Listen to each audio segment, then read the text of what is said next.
So, church hurt. We're going to talk about how it happens, how we deal with it, and I'm going to focus on one aspect of this, which is what we believe about church, about getting hurt in the church, because what you believe makes a big difference in how hurt you get when something happens.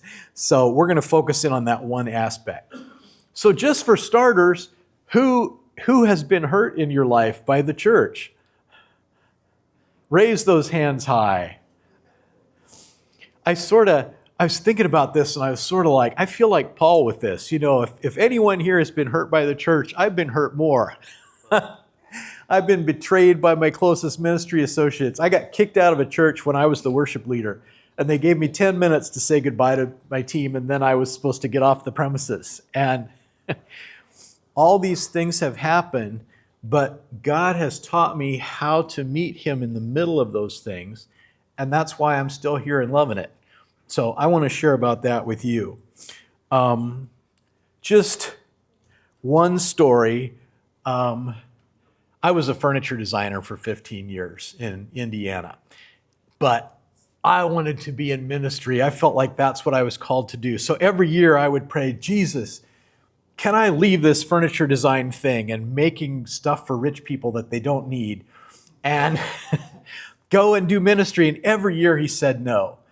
And finally, one year, after 13 years there, we got this opportunity to travel across the country and work with this guy who did church oversight. So he traveled around and met with church leadership teams. And I was like, wow, this is what I've always dreamed of doing. So we go to the elders to share with them, our opportunity and get their blessing. And here's this great thing God's given us to do. And we wait for their response, and they're just shell-shocked. Nobody said anything. They just sat there with their heads down.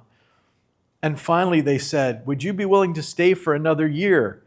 And we were like, dude, we've been praying for this for 15 years. Why don't you celebrate with us? There's one guy in the church when I told this that was excited for me. One. But what happened there is I had a belief about how they should respond. I thought they should celebrate because for me, from my perspective, this was a great thing. From their perspective, they were unexpectedly losing a key member of the team and a longtime friend, and it was a sad moment for them. So because I expected them to react in a certain way, I got a lot more hurt than I would have otherwise. So it's these expectations I want to talk to you about a little bit. What we believe about getting hurt in church has a big influence, so let's figure out what we believe. And the easy way to do this is, I need to get my clicker. First, let me just define what beliefs are. Your beliefs in this sense are, here's how I think it ought to work. Here's how life ought to work. Like, people should tell the truth, right? If you go to a garage sale and they ask, and you see a tool you want, and they say, yeah, that works, and you take it home and it doesn't, how do you feel? Dang, you lied to me, you jerk. I'm going to take this and get my money back. Because in America, things are fair, and we don't lie to each other. Because it's what we've been taught to believe. My parents washed our mouths out with soap when we did things like lie, so I expect that of people. We have a whole set of beliefs. We think people should obey the traffic laws. We think the police should treat everybody the same. And that if I get stopped every time I go through a wealthy neighborhood and the police ask me if I'm stealing from people, dang, that's unfair. Well, for some people, that's driving while black. But we think it should be fair. Beliefs are also what I think of myself. So like, I believe I'm good at math. I was a math major. So yeah, I can do numbers in my head and I'm not intimidated by math problems. I believe I'm famously terrible at responding to texts. So if you text me, you might get a response in 5 minutes or it might be 3 days. I just don't keep up with that well. Those are things I believe about myself. We also have this tendency to have oughts about ourselves. I ought to pray every morning. I ought to not get angry. I ought to. And what that means is I have a belief of the way I should act, and I'm not measuring up to my own belief. So we also have beliefs about other people. People in church should treat me this way. And if they don't, those people, how can they do that? So we can find out what we believe about church hurt by seeing how we respond to it. So I want you to think for a minute, when you've been hurt in church or you've seen other people get hurt, what kinds of things do we express? What do we say? What emotions do we feel? And I'm actually asking you so you can respond. What do people say? They get angry? And what might they say when they're angry? You're mean. You're mean, okay. What else do people say when they get hurt in the church? I feel disoriented or like confused. Like, what is this? And that evokes like strong emotions, and I cry and I get Okay. really frustrated in that. And what causes the disorientation? Why that feeling? Just kind of that, like you were saying, you have these expectations Mhm. of how things should happen or how people should treat others, and then when you Right. see that happening, it's like that's not right. Yeah, Why is yeah. that It's not wrong, man. It's unbiblical. So how should church people treat me? Better than everybody else, you bet. It makes you more mad when you get hurt by someone that you're in fellowship with. You feel like they know better. Uh-huh. And they're worse than the people. Uh-huh. Exactly. That was great. Pastors have this way of, sorry, I got behind my slides. Pastors have this way of expressing what they believe about church hurt. They say, ministry would be great if it wasn't for the people. I coached pastors for years, and I heard this over and over again. What are they saying they believe about ministry in that statement? People are people, and doesn't matter where you are, there's going to be hurts and hang-ups. Okay? I keep getting hurt by these people who are people. Do I think that should happen or not? Yeah, ministry ought to be great. What's with these people? You guys have a problem. Here's my response to the pastors. If you don't want to be around sick people, don't work in a hospital. The church is a hospital. Jesus in his ministry, one of the main things he did was heal people. So people came from miles around who were sick and disabled and got healed. That's what the church is meant to be. So people with problems come to the church to have God help them with their problems. And one of the first ways that God helps them is brings their problem out into the open. Chaos ensues. So, yeah. So we tend to believe that if someone in the church hurts me, they should be better than this. This isn't right. It's not fair. We know in our heads that people are people, right? Everybody gets hurt. But our emotional brain, our rational brain knows that, but our emotional brain never believed it would happen to me. Maybe there's this general principle that people get hurt, but when I get hurt, I get disoriented and I get disappointed, and it layers on top of the actual hurt. So if we take that layer off, it's much easier to deal with what actually happened. So, let's tell a story from the New Testament about people getting hurt on Jesus' team. So I'm going to pick Judas because there's a really good example, not because he's a bad guy. Judas gets really hurt, and it's part of what leads to his betrayal.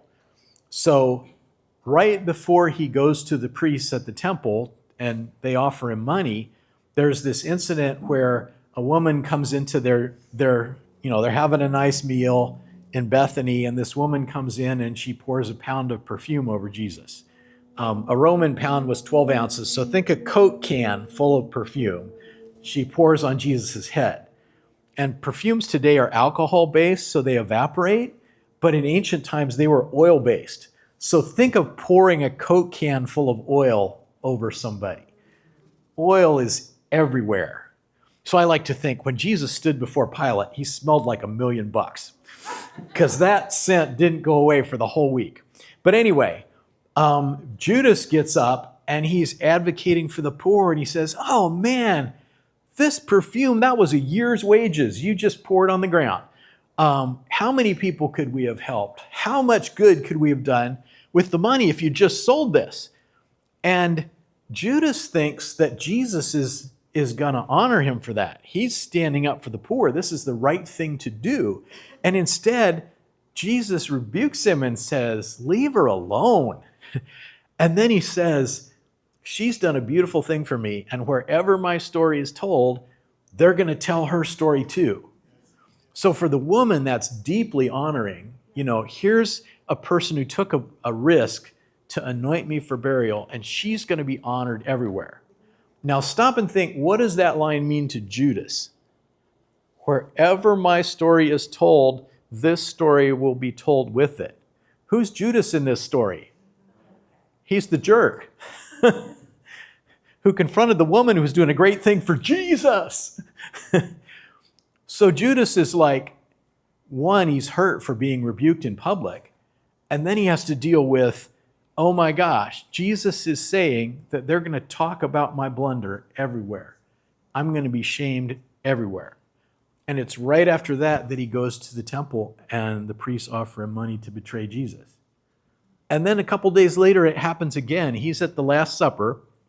And one of the things you got to know about those cultures is there was a seating order. If you were at a formal dinner, you sat in descending order of age and status. And if you got out of order, people got really ticked off. It would be like for us if there's a wedding going on and a couple of random teenagers go up and sit at the head table where the married couple is. Everybody'd be like, no, you don't belong here. Get out of these seats. Quit eating the cake. That isn't for you.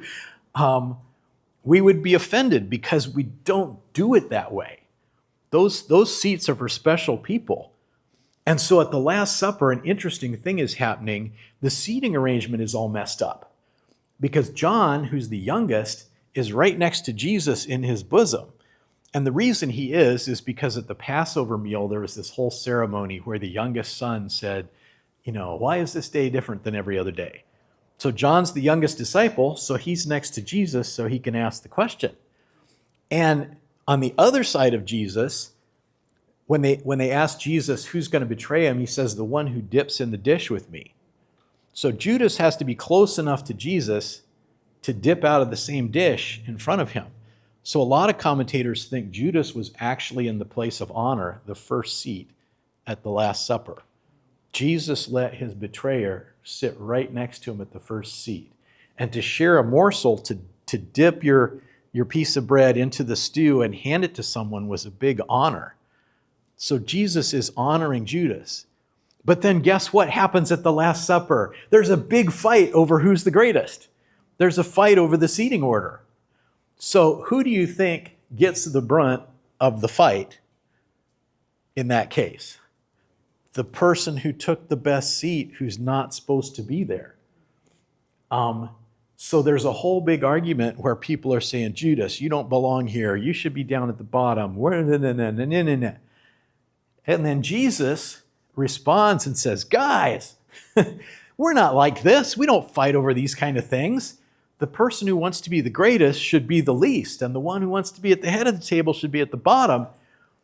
And I think Jesus is speaking to everybody, but I can imagine Judas thinking that Jesus is just speaking to him because he was the one who was promoted up to the top.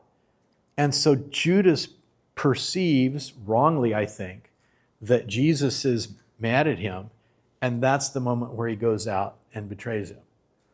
So Judas got hurt in church and he got offended. And out of his offense, he left the community and made a mess of his life. So here's the lesson. Even on Jesus' team, people get hurt. So let that soak into your heart, that even if Jesus himself was your pastor, you would get hurt in this church. It would happen. And here's what's behind that. We have a wrong belief overall about God's role in our lives as Christians.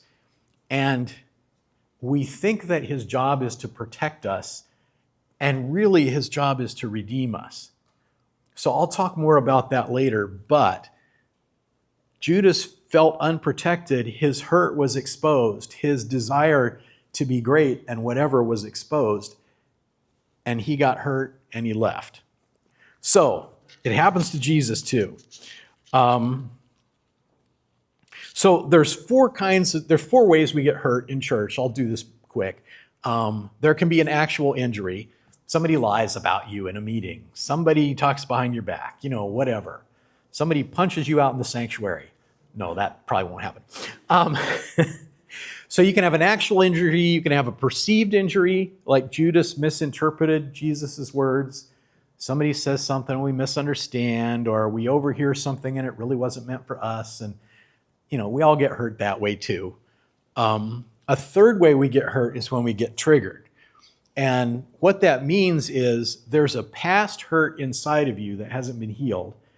And an event happens that's like that first instance. And so your emotional brain gives you the same feelings you had back in that hurt experience in the present moment. So these are the things where, you put the toilet paper roll on the wrong way and your spouse blows up at you. Or you forget to close the back door and you get screamed at. It's not that you forgot to close the back door. It's that somewhere in the past, something happens and that not closing the door reminds your spouse of that other thing. So the key thing with being triggered, you have to understand, is the hurt is already in you. And people who were hurt came to Jesus, and like the demoniacs came to Jesus. What happened? They manifested, they got exposed, and then they got healed. So you should be triggered in church. We used to do these workshops, and we would trigger people on purpose just so they could get healed. Like we had this game. It was really fun for me. But we divided people up into tables, and the assignment was build a tower out of index cards. We'd give them a pile of index cards. And whichever table gets the highest tower at the end of like 4 minutes, I'm going to give you this candy bar. And I'd have a nice Godiva, whatever, really fancy chocolate bar. And they'd all start working on their towers and building them up and up. And 30 seconds before the exercise was over, I would go around and just hip check all the tables. And their towers would fall over. And then I would come up front at the end of the exercise and say, wow, I don't think I can give any of your tables the prize because your towers fell down. And then I would eat the candy bar in front of them. So that $3 candy bar, people's hurts about leaders that had betrayed them and parents who had done things, and all this stuff came out of people, but it came out in a healthy environment where we were for their healing. So I was like, guys, you want to be triggered here. You don't want this to come out at your job where you can get fired for blowing up. You don't want this to come out in your marriage and make a rift between your spouse, or you don't want this to come out in your kids. You want it to come out here in the healing environment so we can meet Jesus and be changed. That's what church is for. Church is not a social club that's here to make us all comfortable and happy. Church is for you to glorify God and to grow up in his image. And so you want to be triggered in this place because the pain is already in you, and when it comes out, it can be healed. And it's not pleasant in the moment. It's never pleasant in the moment. But there are long-term benefits to being healed. So the last way you get hurt, I've already talked about, which is the beliefs. If you believe you aren't supposed to get hurt and you get hurt, it's 3 times as bad. So those are the possibilities. Now, I think I missed another slide. Nope. So I want to talk about how we respond to hurt. And this is really simple. No matter how you get hurt, you respond the same way. So you don't need to know if your hurt was real or perceived. You don't need to make a difference between whether you got triggered or whether someone actually did something bad that hurt you. No matter what happens, you respond the same way. And I've highlighted the key words. We know that in everything. So the point here is we don't know that God will protect us from everything. We know that in everything he will redeem. Count it all joy when you meet various trials. Not if you meet various trials, or count it all joy because I protect you from various trials. That's not what it says. In the trials, all who seek to live godly in Christ will be persecuted. There's one of the great promises of God for us. Jesus almost never makes a promise to or acts to protect the people around him. So God's business with you is not to keep life from happening to you. It's to meet you in the middle of it when life happens to you and redeem it. That's the way Christianity works. So if you expect not to get hurt, you're going to get hurt because it's not meant to work that way. In everything, God works for good. That's the redemptive part. And the key here is the word good. So what this does not mean is that if somebody runs into your car and totals it, God will give you a better car.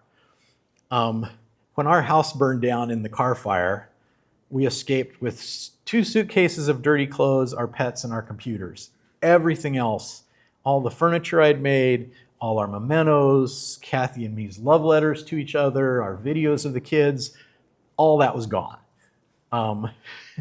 So what is good about that?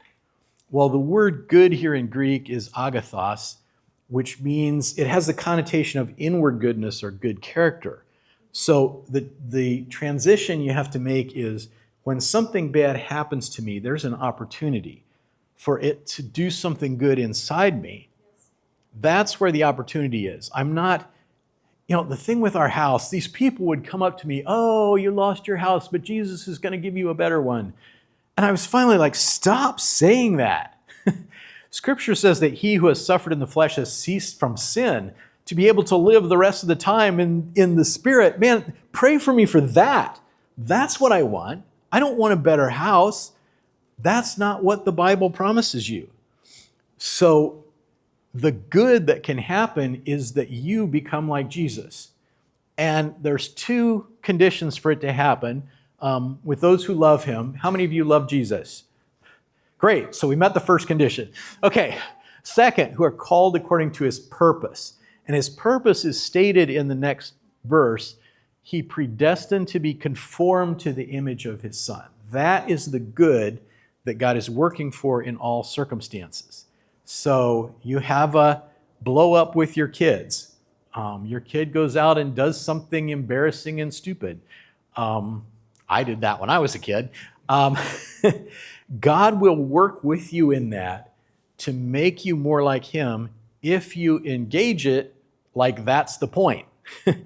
So you got to make that the point. The point is not that the church is bad and I'm offended at the church. The point is not that we need to get a new pastor. The point is not, even if someone really hurt you, that has to be dealt with too. But the way you engage it is to say to yourself, I am going to grow through this. Maybe I'm only 2% at fault, but Jesus, I want everything you have in that 2% for me. I want to grow through this.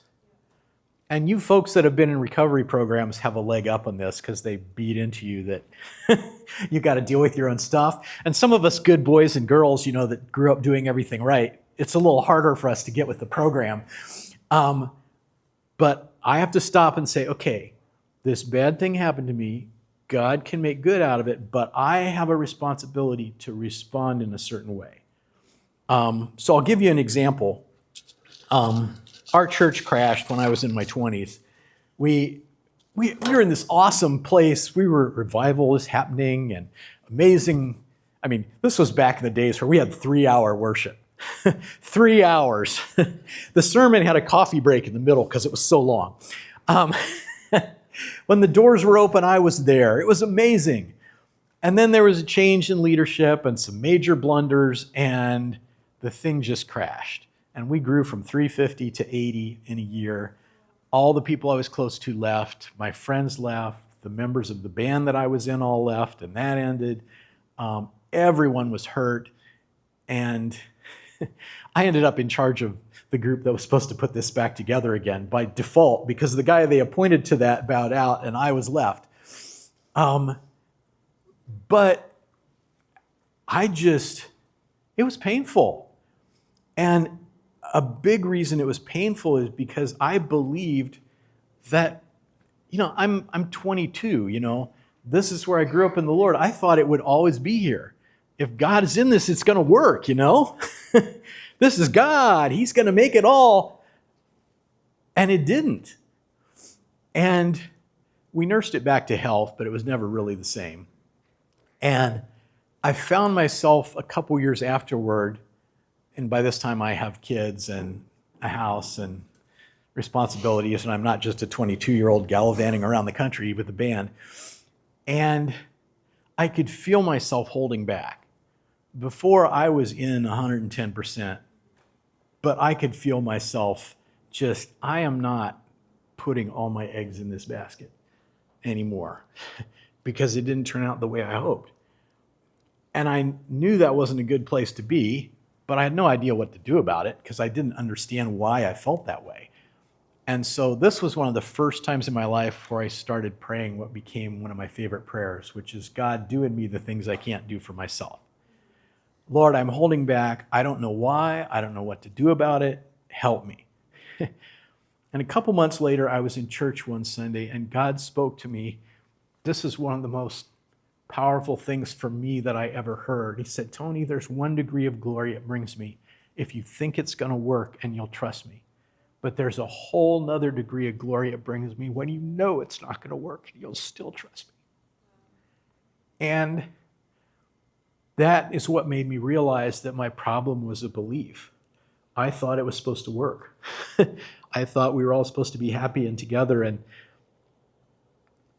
God was about redeeming in the midst of life and not protecting me from life. And so I made a choice at that point that shaped my life to let go of wishing that Jesus would protect me from the adversity of living in the broken world and to embrace him as my healer. That I am no longer going to try to get out of the pain of life, but I am going to put myself in situations where I can get hurt because Jesus is going to meet me there. So that is where I developed the thing of authenticity, that I'm just going to take all the risk of being open.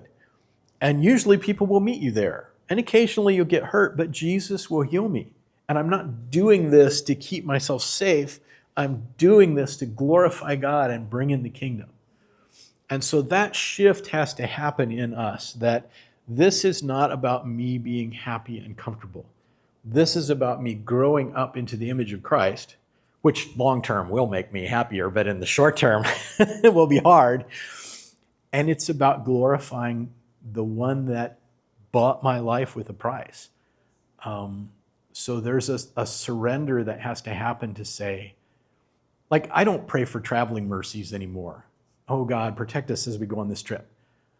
Does Jesus ever pray that in the New Testament? No. And if Paul ever prayed it, his prayer didn't get answered because he was shipwrecked like 3 times. So I'm not asking Jesus to be my protector because he's my healer and he protects me that way. And I am so much of a better person and so much more like him because I've met him as my healer than if I stayed in my little safe space and tried to meet him as my protector. So I want to give us a brief chance to think about what's a place you've been hurt by the church, and to embrace that idea of, okay, I'm going to quit believing this shouldn't have happened and embrace you as my healer. So I'll give you a question that you can ask Jesus, and it's just, in this situation, Jesus, if I let go of the belief that you were supposed to protect me and the church wasn't supposed to hurt me, and I embraced you as my healer. What could you do that you haven't been able to do up to this point? So take a minute and ask him, see what he says. So there'll be a couple of us up here to pray for you. If there's something you want prayer for, Kevin, maybe you can join me this morning. Go in peace, be blessed, enjoy the Sabbath that you have because of the Jewish people.